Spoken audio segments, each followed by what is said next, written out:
Монгол Улсын үндсэн хуулийн цэцгийг 2025 оны 10 дугаар дүгнэлтийг улсын хурал хүлээн зөвшөөрсөнтэй холбогдуулан эрүүгийн хуульд өөрчлөлт оруулах тухай хуулийн төслийг боловсруулж хилцүүлэгт бэлтгэх санал дүгнэлт боловсруулах үүрэг бүхий ажлын хэсгийн ээлжид хуралдаан өнөөдөр боллоо. Үндсэн хуулийн цэц эрүүгийн хуулийн 13, 14 дугаар зүйлийн нэгдэх хэсэгт хүний нэр төр, алдар хүнд, хуулийн этгээдийн ажил хэргийн нэр хүндэд халдсан илт худал мэдээллийг олон нийтэд тараасан бол 451-ээс 1301-тэй тэнцэх хэмжээний төгрөгөөр торгох эсвэл 240 цагаас 720 цаг хүртэл хугацаагаар нийтэд тусдаа ажил хийлгэх эсвэл 1 сараас 3 сар хүртэл хугацаагаар зорчих эрхийг хязгаарлах ял шийдэгнэ гэж заасан нь үндсэн хуулийн тодорхой заалтуудыг зөрчсөн байна гэдэг дүгнэлтийг үндсэн хуулийн зэс гаргасан. Үүнийг улсын хурал хүлээн авч Тэмүүжин гишүүнээр ахлуулсан ажлын хэсэг уг хуульд өөрчлөлт оруулах, хуулийн төслийг боловсруулах ажлыг хариуцсан ажиллаж байгаа юм. Энэ удаагийн хуралдаанд сэтгүүлчдийн төлөөлөл мөн оролцож, яагаад сэтгүүлчдийг эрүүгийн хуулиар яллаж болохгүй гэсэн сэдвийн хүрээнд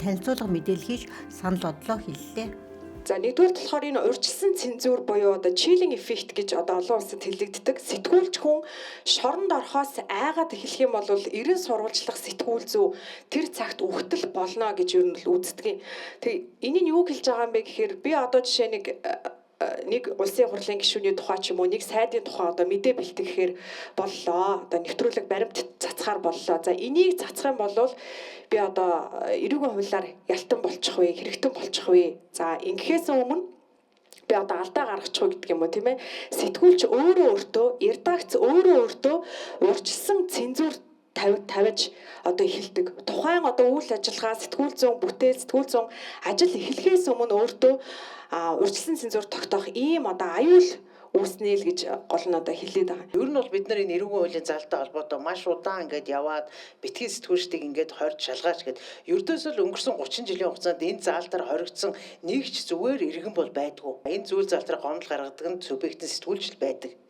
Тийм учраас энэ заалтыг одоо иргэний хуульд оруулж ирээч гэд манай сэтгүүлчдэд тавьж ирсэн, бидний үеийн сэтгүүлч тавьсан, дараа үеийн сэтгүүлч тавьж байгаа, шинэ залуу үеийн сэтгүүлч тавьж. Түүнчлэн нэгэнт үндсэн хуулийн цэцгийн дүгнэлт гарч үүнийг нь улсын хурал хүлээн авсан учраас эрүүгийн хуулиас гүтгэхтэй холбоотой заалтыг хасаж харин хүний нэр төр, алдар хүнд, хуулийн этгээдийн нэр хүндэд халдсан илт худал мэдээлэл тараасан асуудлыг иргэний хуулиар авч үзэх нь зөв гэсэн саналыг оролцогчид хэлж байлаа. Ажлын хэсгийн гишүүд мөн байр суурь илэрхийлсэн юм. Энд байгаа статистикээр юу ирсэн гэхлээр зэрэг энэ саяны одоо хуулийн заалтаар чинь дангаа сэтгүүлчд биш ээ. Бусад иргэдийн эрх рүү алдсан одоо тодорхой одоо хүмүүс тодорхой субъектүүдийн асуудал яригдаж тэн шүүгээ шийдвэр гарсан байна гэж байгаа байхгүй юу.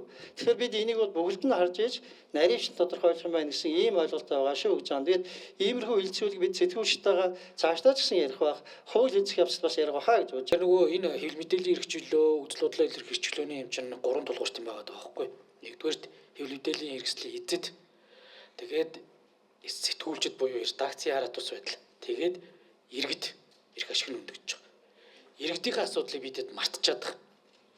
Тэгэхээр энэ өөрийн удирдлагын зохицуултын гарч байгаа шийдвэрүүдийг хүлээмжшүүлэх байдлыг нэмэгдүүлэхийн тулд тодорхой хэмжээний бас асуудлуудыг ярих цаг байж болох юм аа гэж үзэж байгаа. За магадгүй иргэний журмаар явсан ч тэр тодорхой хэрэг маргааныг урьдсан шийдвэрлэх ажиллагааг заавал хийчээ дараа нь иргэний шүүхлөв шилждэг байж болно.